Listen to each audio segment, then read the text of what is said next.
Water purifier का सबसे पहला सेडिमेंट फिल्टर होता है। इसका टेक्निकल नाम आप देख सकते हो, जिसके अंदर कुछ इस टाइप का एक रोल होता है जो पॉलीप्रोपिलीन का बना होता है। यह एक फूड ग्रेड प्लास्टिक है जो सेफ भी है और नॉन टॉक्सिक भी है। अगर हम इसकी एक लेयर को ओपन करके देखें तो इसके अंदर बहुत छोटे छोटे पोर होते हैं जिनकी साइज 5 to 20 माइक्रोन होती है।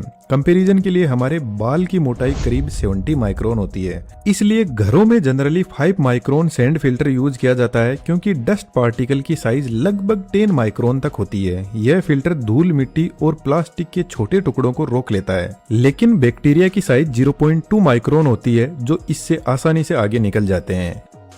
इसका फिजिकल सेटअप सिंपल होता है। पानी बाहर से कुछ इस तरीके से अंदर आता है जहां धूल मिट्टी बाहर ही रुक जाते हैं और साफ पानी पोर से होकर अंदर ट्यूब में जमा होता है जहां से आगे जाता है। लेकिन ध्यान देने वाली बात यह है कि इस स्टेज पर भी पानी का TDS 1000 या उससे ज्यादा हो सकता है। TDS क्या होता है और यह क्यों इम्पोर्टेंट है, इसे हम थोड़ी देर में डिटेल से समझेंगे। कमेंट में जरूर लिखना आपके एरिया का TDS कितना है। तो सबसे पहले एक छोटा सा काम कर लीजिएगा, वीडियो को लाइक और चैनल को सब्सक्राइब जरूर से कर लीजिएगा। वाटर प्यूरिफायर में मेम्ब्रेन एक बहुत ही इंपॉर्टेंट कंपोनेंट होता है, तो उसकी सेफ्टी जरूरी है। इसलिए बड़े डस्ट पार्टिकल को पहले ही रोक लिया जाता है, वरना मेम्ब्रेन तो इन सबको एक साथ में ही क्लियर कर सकती है। दूसरा इंपॉर्टेंट कंपोनेंट होता है प्री कार्बन फिल्टर। यह भी एक कार्ट्रिज में लगा रहता है, लेकिन असल में यह कोकोनट सेल या लकड़ी से बना एक्टिवेटेड कार्बन होता है जिसमें छोटे छोटे ग्रेन्स को ऐसे सेट किया जाता है। कोकोनट सेल को ऑक्सीजन की एब्सेंस में हाई टेम्परेचर पर हीट किया जाता है ताकि वह जले नहीं और कार्बन एक्टिवेट हो सके। जब कार्बन एक्टिवेट होता है तो इसके अंदर हजारों छोटे छोटे होल्स और टनल बन जाते हैं। सिर्फ 1 ग्राम एक्टिवेटेड कार्बन के अंदर मौजूद इन टनल्स का टोटल सरफेस एरिया 800 से 1200 स्क्वायर मीटर हो सकता है, लगभग एक क्रिकेट पिच जितना बड़ा। एक्टिवेटेड कार्बन एक माइक्रोस्कोपिक अट्रैक्टिव फोर्स क्रिएट करता है जिसे वंडरवॉल फोर्स कहते हैं। जैसे बंद कमरे में रखे फर्नीचर पर डस्ट अपने आप चिपक जाती है, वैसे ही जब पानी कार्बन की टनल से गुजरता है तो organic chemical, pesticide, humic substance, bad smell और सबसे इम्पोर्टेंट क्लोरीन के मोलिक्यूल कार्बन के अंदर ट्रैप हो जाते हैं। क्लोरीन म्युनिसिपल वाटर में जानबूझकर ऐड की जाती है ताकि पानी खराब न हो। नॉर्मल मात्रा में यह ह्यूमन बॉडी के लिए ज्यादा हार्मफुल नहीं है। लेकिन आरओ मेम्ब्रेन जो थिन फिल्म कंपोजिट पॉलीमाइड की बनी होती है, यह क्लोरीन के लिए बहुत सेंसिटिव होती है। क्लोरीन मेम्ब्रेन को केमिकली डैमेज कर सकती है, इसलिए प्री कार्बन फिल्टर का सबसे बड़ा काम क्लोरीन को पहले ही रिमूव करना होता है। इसके आगे कार्बन ब्लॉक एक और फिल्टर होता है। इसको कोकोनट सेल के एक्टिवेटेड कार्बन का बारीक पाउडर बनाकर कार्टेज में सेट किया जाता है। यह भी क्लोरीन और इम्प्योरिटीज को फाइनल तरीके से एब्जॉर्ब करता है। अब तक पानी से ज्यादातर इम्प्योरिटीज अलग हो चुकी है, लेकिन कार्बन फिल्टर के बाद में बची हुई इम्प्योरिटीज को रिमूव करना काफी कॉम्प्लिकेटेड हो जाता है। इस स्टेज पर पानी आता है एंटी स्केलेंट फिल्टर के पास में। यह कोई फिल्टर नहीं होता, इसको हम थोड़ा आगे समझेंगे। पानी यहाँ से बूस्टर पंप में जाता है क्योंकि आरओ मेम्ब्रेन लगभग 15 बार यानी अप टू 220 PSI के प्रेशर पर काम करती है और इतना प्रेशर बूस्टर पंप ही जनरेट कर सकता है। यह पंप सेंट्रीफ्यूगल पंप से बिल्कुल अलग होता है। सबसे पहले पानी इस चेंबर में एंटर करता है और कलेक्ट होता है। इस चेंबर के नीचे वॉल हाउसिंग लगी रहती है। वॉल हाउसिंग के ऊपर होल्स बने रहते हैं और पीछे की तरफ rubber like flexible PTFE walls लगे रहते हैं। जब वॉल थोड़ा सा नीचे की तरफ पुल होता है तो यह होल से दूर हट जाता है और पानी नीचे फ्लो करने लगता है। अब सवाल आता है कि वॉल को पुल करेगा कौन? तो फिर वॉल हाउसिंग के नीचे एक और असेंबली होती है जहां पर 3 पिस्टन डायफ्राम पर अपने अपने अलग अलग चेंबर में लगे रहते हैं। पिस्टन कुछ इस तरीके से मूव करता है। जब वॉल हाउसिंग डायफ्राम के ऊपर कुछ इस तरीके से अच्छे से सेट हो जाती है और जब पिस्टन पीछे जाता है तो वह वैक्यूम क्रिएट करता है जिससे वॉल भी पीछे जाता है और यह होल ओपन हो जाते हैं और पानी अंदर चला जाता है। यह ठीक एक सिरिंज की तरह काम करता है। जब यह चेंबर पानी से फुल हो जाता है और पिस्टन वापस ऊपर जाएगा तो अब वॉल के ऊपर बाहर की साइड में फोर्स लगेगा जिससे यह सभी होल टाइटली बंद हो जाएंगे। तो फिर अब पानी के लिए एक नया रास्ता खुलता है पिस्टन के प्रेशर से। यह वाला सेंट्रल वॉल बाहर की साइड में खुल जाता है और हाई प्रेशर पानी इधर से बाहर निकल जाता है और आगे मेम्ब्रेन की तरफ जाता है। यह एक अलग टाइप का पंप है। इसका मैकेनिज्म थोड़ा सा कॉम्प्लिकेटेड है, तो मैं आपको सिंपल लैंग्वेज में समझा देता हूँ। मान लो यह सिरिंज है, लेकिन इसमें एक की जगह 2 ओपनिंग है, एक इनलेट और एक आउटलेट। जो इनलेट साइड है इसमें वोल को अंदर की तरफ लगाते हैं और आउटलेट साइड में वोल को बाहर की साइड में लगाते हैं। जब हम पिस्टन को पीछे की तरफ खींचेंगे तो वैक्यूम क्रिएट होगा और इनलेट वोल पर अंदर की तरफ फोर्स लगेगा, जिसकी वजह से अंदर की तरफ यह वोल ओपन हो जाएगा। लेकिन आउटलेट वाल अंदर की तरफ वैक्यूम की वजह से और ज्यादा टाइट हो जाएगा क्योंकि वह बाहर की साइड में खुलता है।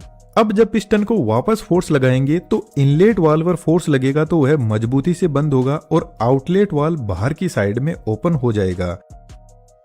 ठीक सेम ऐसा ही पंप काम करता है।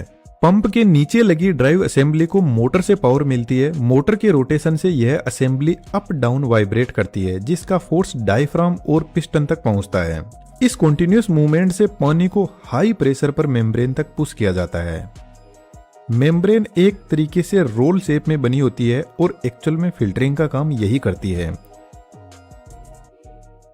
सबसे ऊपर पॉलीमाइड की लेयर होती है और इस लेयर के अंदर 0.0001 माइक्रोन या 0.1 नैनोमीटर साइज के पोर होते हैं। पंप के हाई प्रेशर की वजह से इस लेयर को सपोर्ट देना जरूरी है, तो इसके नीचे पॉलीसल्फोन की लेयर लगी रहती है और इसके नीचे पॉलिस्टर लेयर पूरे स्ट्रक्चर को सपोर्ट करती है। अब यह मेम्ब्रेन की एक लीफ है। इसके पोर की साइज इतनी छोटी है कि हाई प्रेशर के बिना पानी इससे पास होगा ही नहीं, और यदि पानी इससे पास हुआ तो वायरस, बैक्टीरिया, हेवी मेटल्स जैसे salt, lead, arsenic, iron, organic molecule, microplastic, इसके अलावा मिनरल्स जैसे कैल्शियम, मैग्नीशियम, सोडियम, पोटेशियम, इन सब को यह रोक देती है। सिर्फ वाटर मॉलिक्यूल को पास होने देती है और इसी को पानी का टीडीएस बोलते हैं कि पानी में कितने सॉलिड घुले हुए हैं, जितने ज्यादा उतना पानी का टीडीएस ज्यादा। अब ध्यान से सुनना, कई बड़े शहरों में म्युनिसिपल पानी का टीडीएस भले ही 100 के आसपास हो, लेकिन फैक्ट्रीज और इंडस्ट्रियल एक्टिविटी की वजह से इंडिया के कई अर्बन और सेमी अर्बन इलाकों में ग्राउंड वाटर कंटेमिनेशन एक गंभीर समस्या बन चुकी है, जहां पानी में हार्मफुल केमिकल और हेवी मेटल्स पाए गए हैं। तो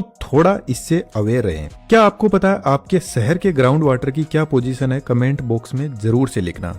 इस लीप को कुछ ऐसे फोल्ड करते हैं, बीच में फीड स्पेसर यानी एक प्लास्टिक की नेट को डालते हैं। यह नेट बेसिकली पंप के हाई प्रेशर पानी को पाथ प्रोवाइड करवाती है फ्लो करने के लिए। जब क्लीन वाटर मेम्ब्रेन को क्रॉस करके ऊपर आएगा तो इसको कलेक्ट करने के लिए एक और नेट लगाते हैं, परमिएट कैरियर। यह बेसिकली पानी को रास्ता देता है। इसके 3 साइड में ग्लू लगा देते हैं और ऊपर से फिर से एक मेम्ब्रेन लीप चिपकाकर पैक कर देते हैं, तो जो भी साफ पानी होगा वह सिर्फ एक ही साइड में जाएगा।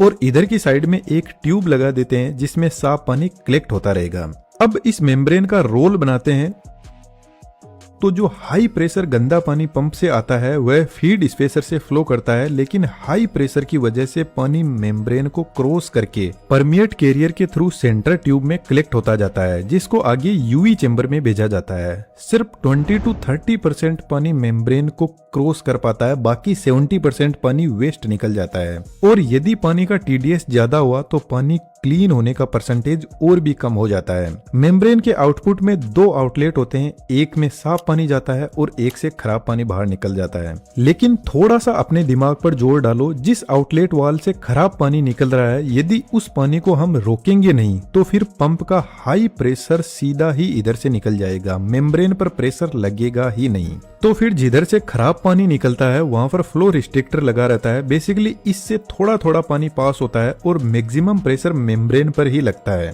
यदि आपने थोड़ा सा अपना दिमाग को यूज में लिया हो तो एक क्वेश्चन माइंड में जरूर से आया होगा कि मेम्ब्रेन से पहले हमने सैंड फिल्टर, कार्बन फिल्टर क्यों लगाए? जब मेम्ब्रेन एक ही साथ में इन सबको क्लियर कर देती है तो उन सब की जरूरत ही क्या है?